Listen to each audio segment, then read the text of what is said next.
Environmental clearance and impact assessment approvals are where many good industrial projects lose months. In this short briefing, we look at why these applications get delayed, not because of one missing paper, but because of weak or inconsistent engineering bases in the documentation. If you run a factory, lead EHS, or manage a project, these are the mistakes worth catching before you submit. Here is the most important point. A clearance does not get delayed just because one document is missing. It gets delayed when the technical story does not hold together.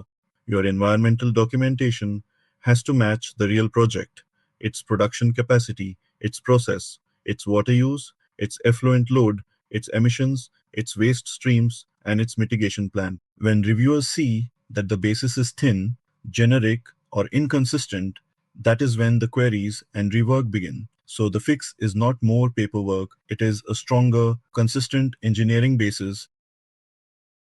Mistake 1 is a weak project description. Far too many applications never clearly explain the basics. The production capacity, the product mix, the raw materials, the manufacturing process, the utilities, the land area, the manpower, and any expansion plans. If a reviewer cannot picture exactly what you're building and at what scale, every later section looks shaky. State your project in measurable, verifiable terms, numbers, not adjectives. Mistake 2 is a poor water balance. This is one of the most common reasons for queries. If your freshwater demand, wastewater generation, reuse, discharge, evaporation loss, domestic sewage, and process effluent figures do not add up, reviewers will see it immediately. And it often forces a redesign of your treatment scheme. A clean water balance closes the loop.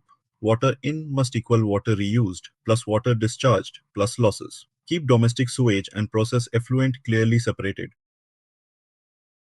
Mistake 3 is a generic environmental management plan. An EMP cannot be copy-paste.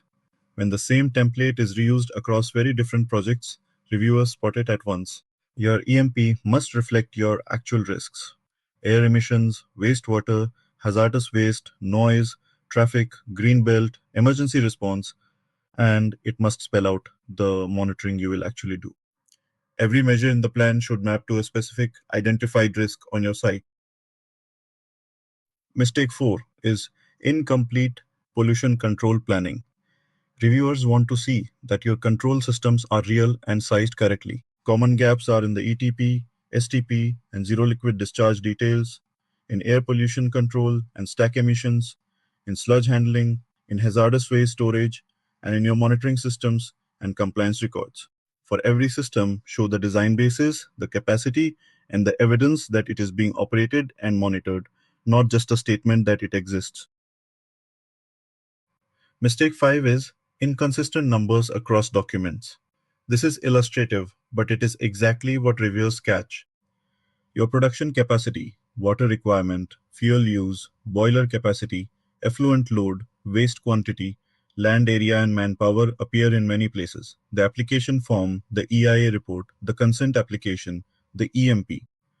When the same parameter shows different values in different documents, it signals that the basis is unreliable, and it triggers queries and rework. Reconcile every figure across every document before you submit. Mistake 6 is treating expansion as a small add-on. When a factory expands, almost everything shifts: water demand, effluent load, emissions, fuel consumption, waste generation, traffic, ETP capacity, storage requirements, and consent conditions. If the documentation only bolts the expansion onto the old figures, the numbers stop matching reality and reviewers push back. Treat an expansion as a new baseline, reassess the full balance, and update every consent condition accordingly. So how do you reduce the risk of delay? Run a pre-submission review across 10 things: your project description, your process flow, your water balance, your material balance, your ETP, STP and zero liquid discharge details, your air pollution control, your hazardous waste plan, your utility and energy data, your compliance records, and your environmental management plan. If these 10 are accurate, detailed, and consistent with each other before you submit, you remove most of the reasons reviewers raise queries in the first place.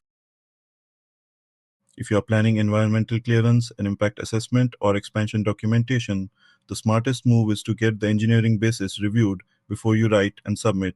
That is what we do at SARK Engineers and Consultants. Impact assessment, EMP support, pollution control planning, and environmental compliance review. Reach us on call or WhatsApp at +91 9258 087903, by email at techno@sarkng.in, or visit www.itsarkng.in. Get the basis right first, and the approvals follow.